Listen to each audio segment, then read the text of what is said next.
제가 약 9년 전 버지니아에서 신학 그 석사를 마치고 심각하게 다음 진로를 기도하던 중에 보스턴에서의 개척을 해야겠다는 그런 강한 마음이 밀려오면서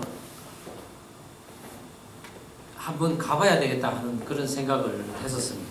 그런데 그때 한국에서 저의 여동생과 조카가 저희 집을 방문을 했습니다. 그리고 그들과 함께 보스턴 땅 밟기를 주 목적으로 하여 저희 식구와 총 함께 7명이 여행을 가기로 했습니다. 나야가라 폭포를 경유를 해서 보스턴 그리고 뉴욕, 워싱턴으로 돌아오는 그런 여정이었는데 처음 가는 길이다 보니 내비게이션을 사야만 했습니다. 그래서 내비게이션을 구입을 해서 린치버그를 출발을 했는데 한 1시간 정도 갔을까요? 갑자기 내비게이션이 작동을 하지 않는 것입니다. 그냥 갈 자신은 없고 앞으로 일주일이나 그 긴 여정을 가야 되는데 할 수 없이 내비게이션을 샀던 곳으로 되돌아가야만 했습니다. 그리고는 그곳에서 다시 새 것으로 바꾸어서 출발을 하고 무사히 그 여행을 마칠 수가 있었습니다. 요즘 내비게이션 대부분 쓰지 않습니까? 참 편리합니다. 그런데 이 내비게이션을 무작정 따라갔다가 엉뚱한 곳으로 가는 그런 낭패를 당한 일들이 우리에게 한 번쯤은 있었을 것입니다. 그렇다면은 우리들의 인생의 종착지는 우리가 지금 잘 가고 있을까요? 하나님께서는 우리들의 뇌에 인생의 모든 경로를 입력시켜 놓으시고 살아가게 하지는 않으십니다. 그렇게 하셨다면 우리는 하나님의 형상을 닮은 하나의 그 인격체가 아니라 로봇이나 아바타와 같은 존재가 될 뿐입니다. 그렇다면 우리는 어떻게 하나님이 원하시는 그 종착역에 잘 갈 수 있을까요? 우리가 여행을 갈 때 종착지를 분명히 인지하고 여행 계획을 세우고 또 가는 도중에 그 경유지마다 우리가 그것을 지금 잘 가고 있는지 확인을 할 것입니다. 그렇게 여행하듯이 우리 성도의 여행도 하나님이 우리에게 알려주신 그 어떤 목적지를 분명히 잘 인지하고 그리고 인생 계획을 세우면서 우리가 걸어가는 길 곳곳마다 우리가 지금 잘 가고 있는지 확인을 하는 것입니다. 그리고는 마침내 최종 목적지에 도착하는 것이 우리의 인생인데 오늘 사사기 14장에서는 하나님께서 공을 들여 사사로 세우신 그 사사 삼손이 하나님이 일러주신 그 길을 제대로 가지 못하고 우왕좌왕하는 모습을 보이고 있습니다. 하나님의 기업을 지켜나가는 것에 열심을 내고 또 다가올 하나님의 그 통치를 소망하는 마노아 부부에게 하나님이 찾아가셨습니다. 그리고는 아이를 낳지 못하는 그들에게 아들을 주시면서 이 아이가 앞으로 이스라엘을 구원케 하리라 라는 약속을 하셨습니다.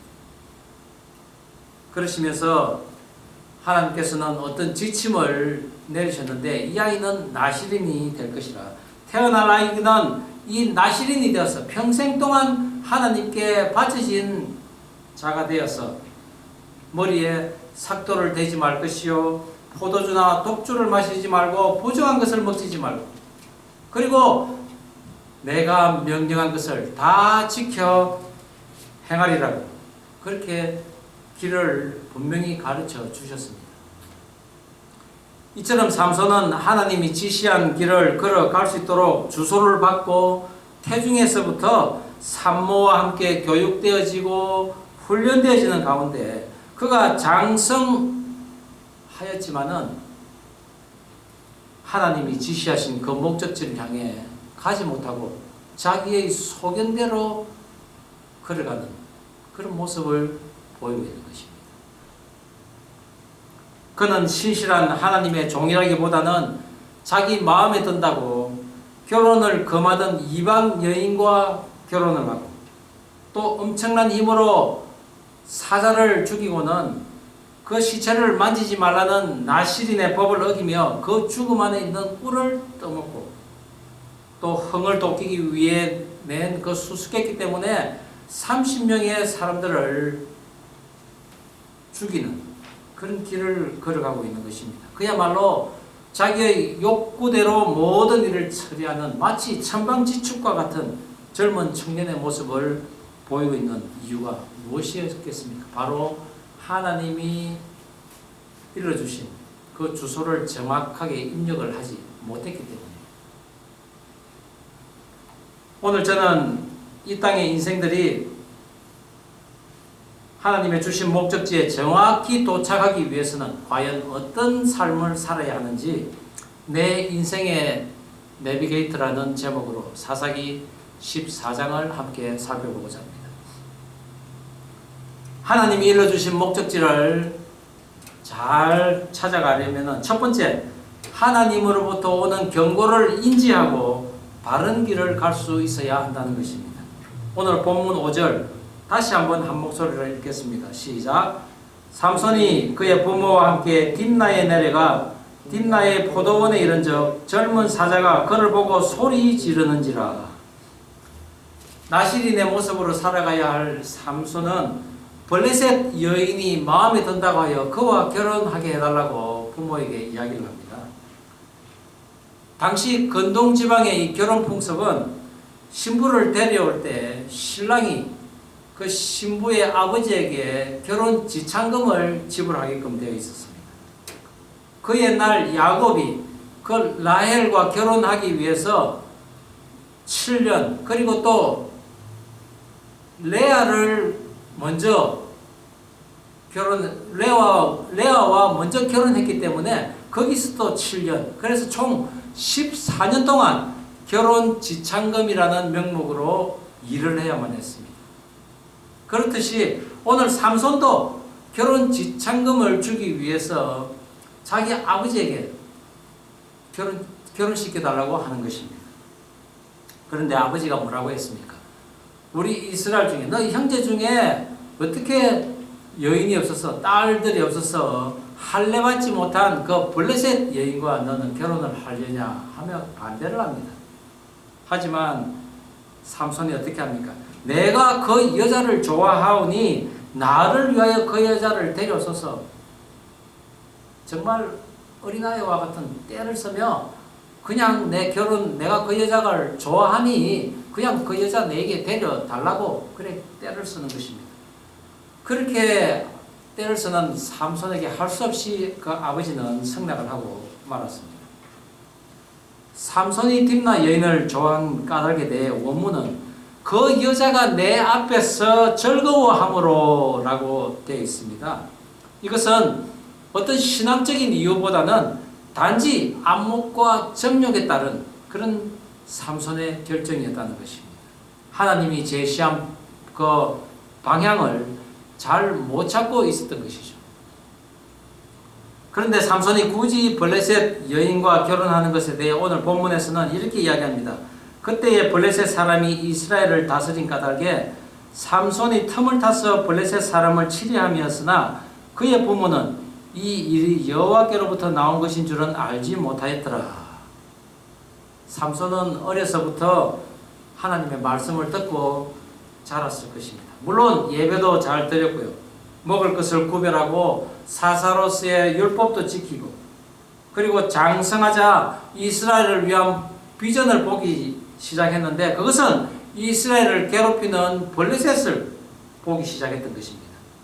그리고 이제 그 사역을 빌미 삼아 결혼을 한다고 했는데 사실 삼손이 그 블레셋의 미모의 여인을 보면서 그만 하나님이 제시하신 그 방향을 놓쳐버린 것입니다.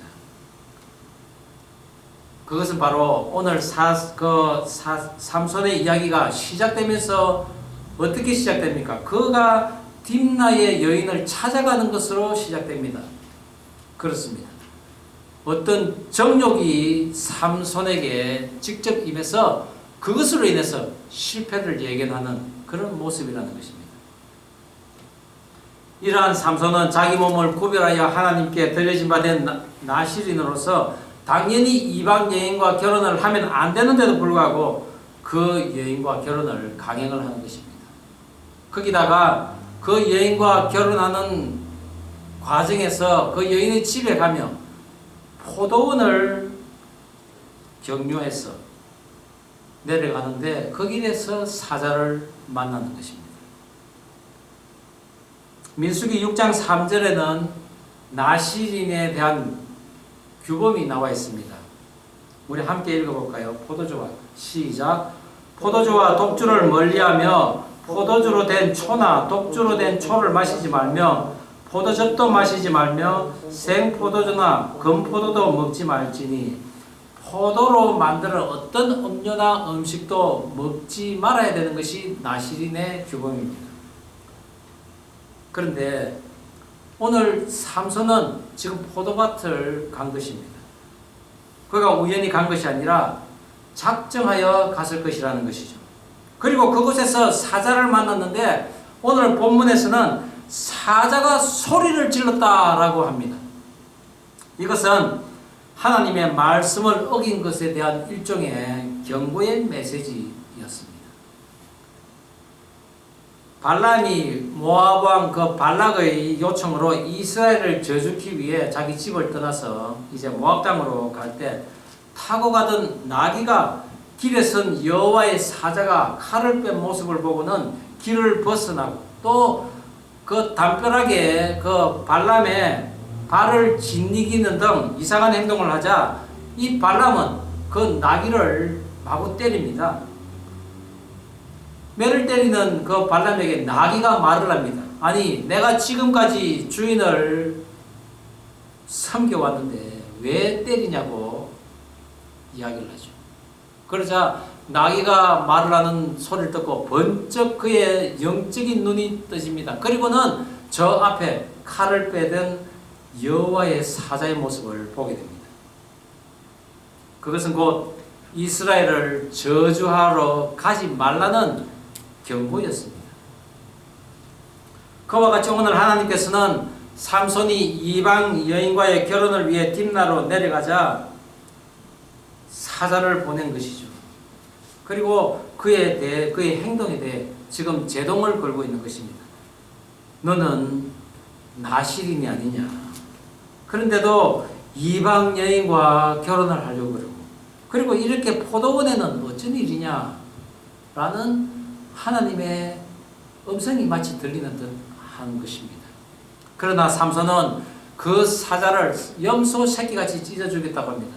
하나님의 경고를 그냥 찢어버리고 아무렇지도 않은 듯이 그의 부모와 함께 다시 딥나로 내려가는 것입니다. 그런 일이 있은 후 드디어 결혼식 날이 되어서 삼손이 다시 딥나로 내려가는 길에 그는 그 사자가 생각이 나서 다시 그곳으로 갑니다. 그리고 그 죽음 안에 벌이 꿀을 만들어 놓은 곳을 발견하게 됩니다. 그것은 삼손을 향한 두 번째 경고이기도 했습니다. 그러나 그는 그 꿀을 떠내어 먹고는 자기의 부모에게도 그 꿀을 줍니다. 어떠한 죽음도 만지면 안 된다는 나실인의 법을 다시 어기는 동시에 부정한 시체에서 나온 그 꿀을 먹는 것입니다. 살인자는 반드시 그 살인 현장을 다시 찾는다고 하죠. 그렇듯이 사람이 범죄를 저지르는 곳에는 반드시 그곳에 다시 간다는 것입니다. 왜 그럴까요? 그것은 곧 죄를 그리워하게 하고 그 죄를 다시 짓게 만드는 사단의 작전이요 사단의 힘인 것입니다. 그런 것에 의해서 사자의 죽음을 다시 찾은 삼손은 그 썩어가는 죽음 안에 꿀이 있다는 것을 알게 되고 그 꿀이 주는 달콤함, 그 유혹을 뿌리치지 못했던 것입니다. 곧 죄가 주는 달콤함, 죄의 그 유혹을 뿌리치지 못하는 인간의 모습을 보게 됩니다. 또한 그는 그 꿀을 자기만 먹을 뿐 아니라 남에게도 나누어주는 죄의 전념성을 보게 하는데 바로 그의 부모에게 꿀을 주는 것입니다. 하나님께서는 이렇게 두 번이나 몇 가지 경고 사인을 겹쳐서 보내며 삼손에게 하나님이 일러주신 그 목적지를 향해 갈 수 있도록 했는데 그는 그것을 인지하지 못하고 자신이 입력한 주소로 계속 가고 있었던 것입니다. 우리 시편 기자가 이렇게 이야기를 합니다. 우리 한 목소리로 한번 읽어볼까요? 시편 19편 11절 시작. 또 주의 종이 이것으로 경고를 받고 이것을 지킴으로 상이 크니이다. 자기 허물을 능히 깨달을 자 누구리요? 나를 숨은 허물에서 벗어나게 하소서. 우리는 모두 나의 숨은 허물을 능히 깨닫지 못하는 존재입니다. 그리고 나의 숨은 허물에서 또한 스스로 벗어나지도 못하는 존재입니다. 분명 하나님이 기뻐하지 않으시는 줄은 알고 있는데 육신의 정욕, 안목의 정욕, 이생의 자랑으로 인해 나의 소견대로 행하고 마는 그런 많은 것들이 우리 삶에 있다는 것입니다. 그래서 사도 요한은 이렇게 말합니다. 요한 1서 2장 16절 말씀 읽어보겠습니다. 시작. 이는 세상에 있는 모든 것이 육신의 정욕과 안목의 정욕과 이생의 자랑이니 다 아버지께로부터 온 것이 아니요 세상으로부터 온 것이라. 그렇게 우리는 성령님께 간구해야 합니다. 나를 숨은 허물에서 벗어나게 하소서라고 말합니다. 저나 여러분이 잘못된 길을 갈 때가 있습니다. 그러나 그때는 하나님께서 언제나 경고의 사인을 보내시는데 한 번이 아니고 여러 번 반복적으로 보내신다는 것을 명심하시기 바랍니다. 하나님이 나에게 주신 경고의 사인을 잘 인지해야 하는 것은 내가 알고 있는 상식과 방법은 언제나 문제가 있기 때문입니다. 또한 비록 하나님의 그 선한 일을 이행하는 거룩한 목적이 세워졌다 하더라도 하나님의 율법을 어기면서까지 이행하는 것은 결코 하나님의 뜻이 아니라는 것을 우리는 알아야 합니다. 그것은 좋은 결과도 결코 가져올 수 없다는 사실이라는 것이죠. 그것을 매일 나의 뇌리에 또 심령에 그리고 삶의 내비게이션에 입력시켜서 우리는 나아가야 할 것입니다. 그리함으로써 그때 주시는 하나님의 경고의 사인을 알아듣고 예상치 못한 곳에서 큰 수확을 얻는, 그리하여 마침내 하나님이 정하신 목적지에 무사히 도착할 수 있는 저와 여러분 다 되기를 주의 이름으로 축원합니다. 하나님이 일러주신 목적지를 잘 찾아가려면 두 번째, 하나님의 말씀과 함께 올바른 길을 찾아야 한다는 것입니다. 오늘 본문 16절 다시 한번 한 목소리로 읽어보겠습니다. 삼손의 아내가 시작. 삼손의 아내가 그의 앞에서 울며 이르되 당신이 나를 미워할 뿐이요 사랑하지 아니하는도다. 우리 민족에게 수수께끼를 말하고 그 뜻을 내게 알려주지 아니하도다 하는지라. 삼손이 그에게 이르되 보라 내가 그것을 나의 부모에게도 알려주지 아니하였거든 어찌 그대에게 알게 하리요 하였으나.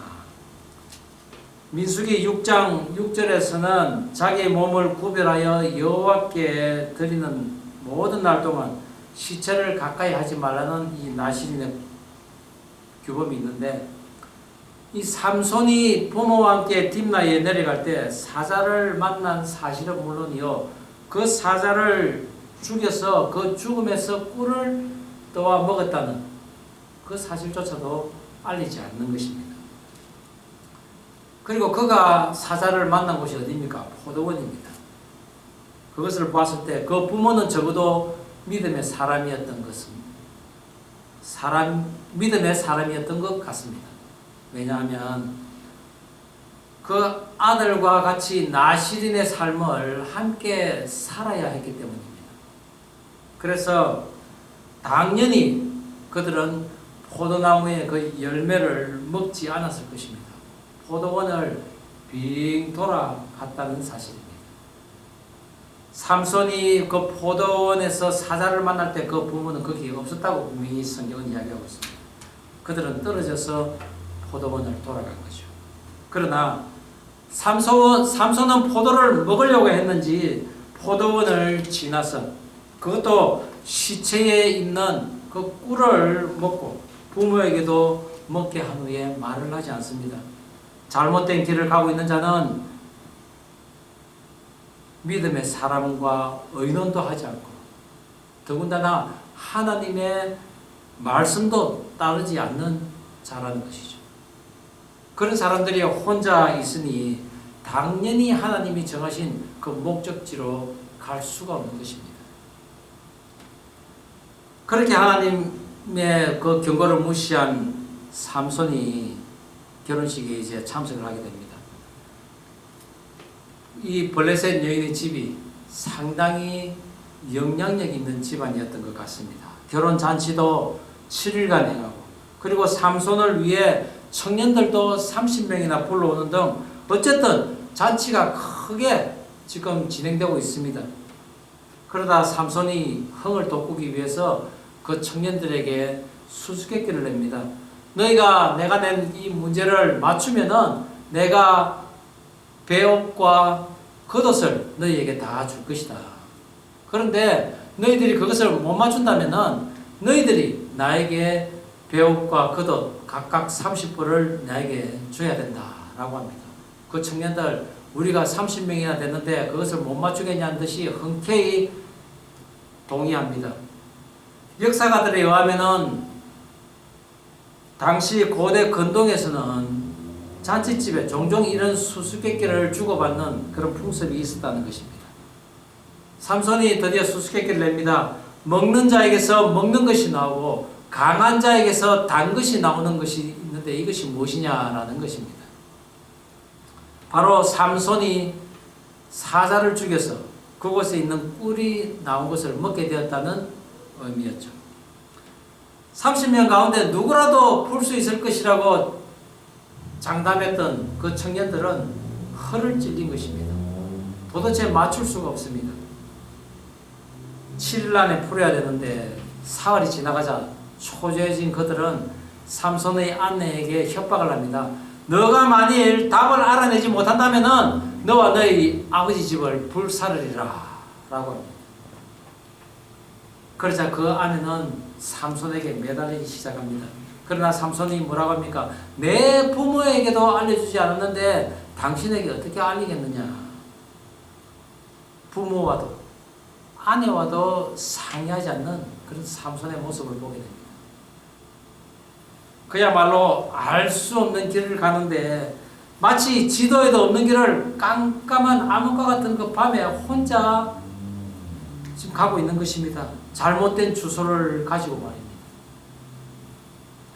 제가 운전을 하는데 저는 이런 방향 감각이나 이런 거를 좀 잘 아는 편입니다. 그런데 저희 집사람은 방향 감각을 잘 모릅니다. 그야말로 기치라는 거죠. 그런데 저희 집사람이 제가 운전을 할 때 도움이 안 되냐면은 아닙니다. 제가 밤눈이 좀 어둡습니다. 그래서 특히 밤에는 운전하기가 참 곤란을 많이 겪습니다. 더군다나 밤에는 방향을 알 수가 없습니다. 그런데 저희 아내는 아주 밤눈이 밝습니다. 그리고 저 멀리 있는 사인판을 다 봅니다. 협동을 해야 된다는 거죠. 혼자서는 안 된다는 겁니다.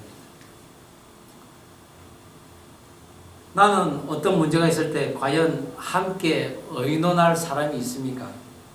내가 걸어가고 있는 길이 맞는지 혹은 되돌아가야 되는지 길이 막혔을 때는 새 길로 빠져야 하는지 아니면 더 기다려야 하는지 정말 나 혼자 결정하기 힘들 때 우리는 어떻게 합니까?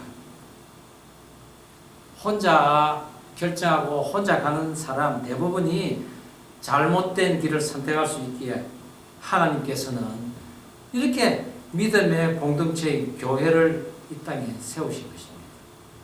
교회 공동체들이 함께 의논하고 함께 알려주고 가르치면서 하나님이 정하신 그 목적지를 향해 가야 하는 것입니다.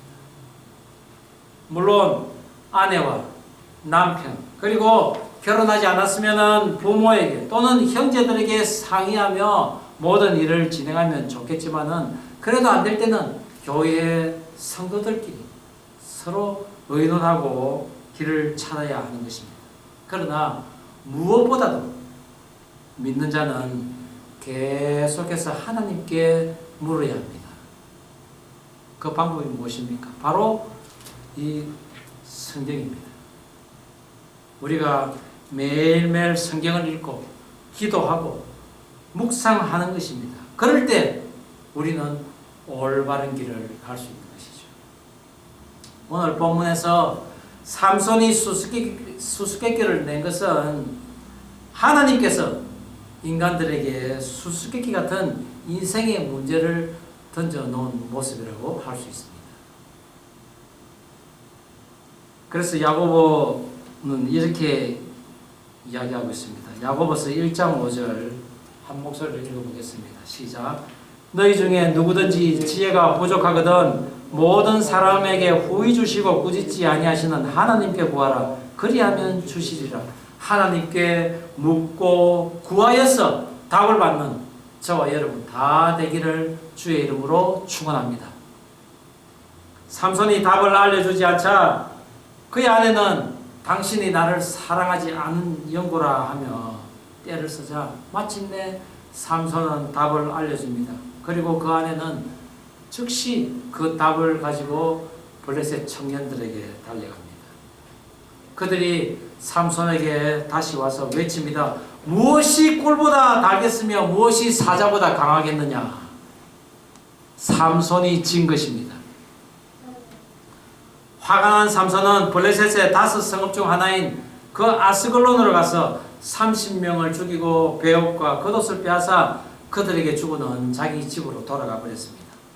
베옷은 그렇다 치더라도 겉옷은 당시에 아주 귀한 물건이었습니다. 그것을 30벌을 빼앗았다는 것은 아스글론의 아주 지위가 높은 그 사람들을 30명이나 죽였다는 것입니다. 이것으로 인해서 블레셋에게서는 큰 이슈가 된 것입니다. 그러나 구별된 사사로서 세움받은 사사의 모습치고는 너무나 적극적이고 가볍고 자기 자신을 컨트롤하지 못하는 그런 모습을 볼 수가 있습니다.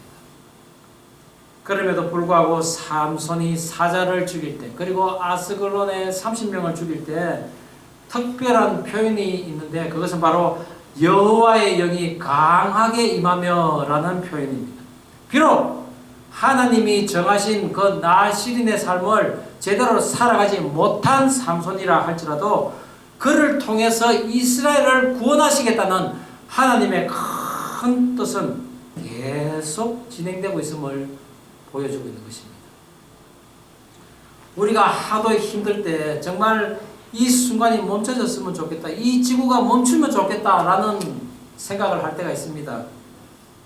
우리가 그런 생각을 할지라도 이 거대한 지구는 계속 돌아가고 있는 것입니다. 아니 하나님이 지으신 우주에 비하면은 이 지구는 티끌만한 존재밖에 안 됩니다. 그런 이 지구가 엄청난 거대한 우주를 향해서 계속 돌고 있듯이 하나님의 원대한 뜻은 계속 진행되고 있다는 것을 명심하시기 바랍니다. 저나 여러분의 인생도 마찬가지입니다. 우리가 살아가면서 하나님을 기쁘시게 못할 때가 있습니다. 그럴 때도 계획했던 일들이 진행이 될 때가 있는데 그것은 바로 그 가운데서도 우리를 향한 하나님의 긍휼하심과 자비하심 때문입니다. 그리고 하나님의 우리를 향한 원대한 계획을 진행하고 있기 때문인 것입니다. 하지만 그럴 때는 그 결과가 세상은 결코 아니었음을 우리가 시간이 아주 지나고 난 뒤에야 깨달을 때가 많이 있다는 것입니다. 우리가 인생을 살아가는 방법이 만 가지가 있다면은 거기에 따른 성과도 잘 되고 안 되는 순위가 만 순위가 있다는 것을 꼭 기억하시기 바랍니다. 많은 사람들이 적당한 성과에 머물고 그것에 만족하는 삶을 살아가지만 하나님은 우리에게 가장 좋은 성과를 주기를 원하시는 분이심을 믿으시기 바랍니다. 그래서 사도 바울은 이렇게 이야기합니다. 고린도전서 12장 31절 한 목소리 읽어볼까요? 너희는 시작. 너희는 더욱 큰 은사를 사모하라. 내가 또한 가장 좋은 길을 너희에게 보이리라. 하나님께서는 가장 좋은 길을 우리에게 보이실 줄 믿으시기 바랍니다. 삼손은 하나님의 말씀으로 출발했습니다. 그런데 그는 정욕과 사사로운 그 이생의 자랑의 길을 지금 경유하고 있습니다. 계속 그 길을 가게 되면은 그는 하나님이 정하신 그 목적지와는 전혀 다른 곳에 다다르게 됩니다.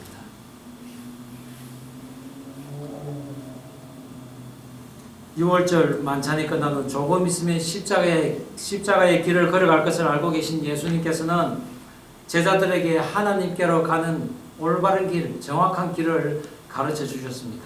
그것이 바로 요한복음 14장 4절에서 6절까지 말씀입니다. 우리 한 목소리 읽어볼까요? 시작. 내가 어디로 가는지 그 길을 너희가 아느니라. 도마가 이르되 주여 어디로 가시는지 우리가 알지 못하거늘 그 길을 어찌 알겠사옵나이까? 예수께서 이르시되 내가 곧 길이요 진리요 생명이니 나로 말미암지 않고는 아버지께로 올 자가 없느니라.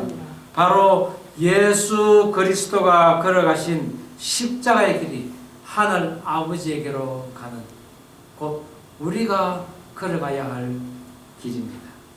그리고 그 길을 인도할 내비게이터가 바로 말씀으로 오신 예수 그리스도였습니다. 저희가 보스턴 교회 개척을 위해 탐방을 하려고 새로 산 그 내비게이터가 고장이 남으로써 우리는 결국 왔던 길을 되돌아와야 했고 그곳에서 시간을 좀 허비하고 난 후에 가야 했는데 무려 3시간이나 허비를 했습니다. 우리가 인생 살아가면서 많은 그런 경우를 만나게 됩니다. 우리가 하나님이 정하신, 하나님이 우리에게 주신 그 길을 우리가 잘못 입력하고 걸어간다면 그 갔던 만큼 우리는 되돌아왔다가 다시 가야 합니다. 그만큼 그 시간은 허비된 시간이라는 것이죠. 그것은 곧 무엇을 뜻합니까? 너무 멀리 가지 말아야 된다는 것입니다. 조금 가다가 그것을 깨우치면 즉시 돌아와서 하나님이 정하신 길로 걸어가야 한다는 것이죠. 우리도 또한 3시간을 비록 허비했지만은 그래도 건강한 새 내비게이터를 달고는 일주일 여행을 무사히 잘 마쳤습니다. 그리고 우리 가족은 보스턴에서 이렇게 개척을 하고 8년째 살고 있습니다. 그때 우리는 그 여행길에 저는 열심히 운전을 했지만은 제 여동생은 멀미 때문에 계속 거기서 성경을 읽고 있었습니다. 그리고 제 집사람은 찬양과 기도와 또한 하나님의 말씀을 전하고 있었고 또 우리 아이들은 말씀의 퀴즈를 서로 주고받는 오늘의 삼손이 그 퀴즈 수수께끼를 낸 것처럼 서로 말씀의 퀴즈를 주고받고 하는 그런 즐거운 시간을 내내 보냈던 것입니다. 그렇습니다. 그 우리들이 했던 그 여행은 바로 하나님의 말씀이 함께한 여정이었던 것입니다. 지금까지도 저희 가족은 미자립인 이 교회를 지켜내기 위해 모든 가족이 하나님의 그 말씀의 내비게이션을 잘 따라가려고 애를 쓰고 있습니다.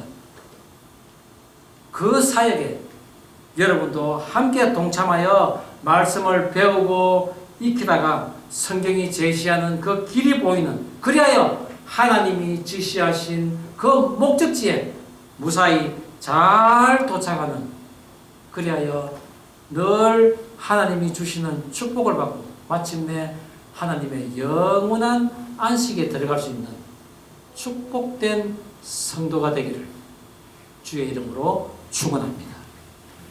기도하시겠습니다.